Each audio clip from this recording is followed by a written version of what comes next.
Notre intestin contient 100 000 milliards de bactéries. Ces bactéries sont des bactéries amies. Elles constituent la flore intestinale, qu'on appelle maintenant le microbiote intestinal.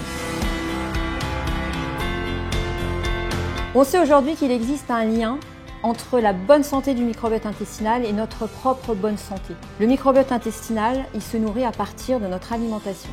On peut donc, grâce à notre assiette, moduler et renforcer ce microbiote intestinal et du coup agir sur notre bon état de santé. Le principal secret, c'est de manger des aliments qui contiennent des prébiotiques.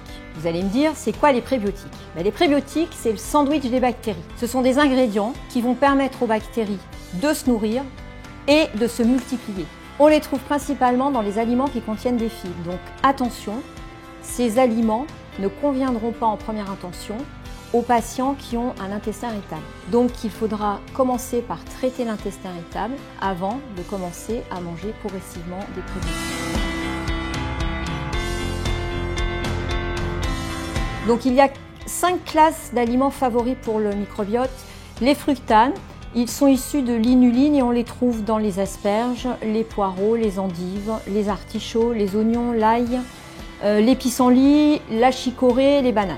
Les amidons résistants, eux, vont être présents dans les lentilles, les pâtes, le riz, les pommes de terre, tous cuits puis refroidis. Pourquoi on les appelle amidons résistants? Après refroidissement, une pellicule se forme autour de l'amidon qui va empêcher cet amidon d'être digéré par l'intestin grêle. Donc, ils vont arriver au côlon et là, serviront de nourriture pour les bactéries du côlon. Alors, les bêta-glucanes, en fait, ce sont les fibres solubles de l'orge et de l'avoine. Ils se comportent comme des gels et vont être fermentés par les bactéries. Les fibres, elles sont présentes dans tous les fruits, tous les légumes, les céréales, les légumineuses, le psyllium et enfin les polyphénols. Les polyphénols, on va les trouver dans les fruits et les légumes, particulièrement les fruits rouges.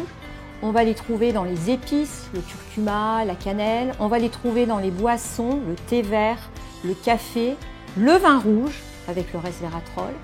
Et bien sûr, on va les trouver dans le chocolat. On privilégiera les produits de saison, bio et ou de circuit court.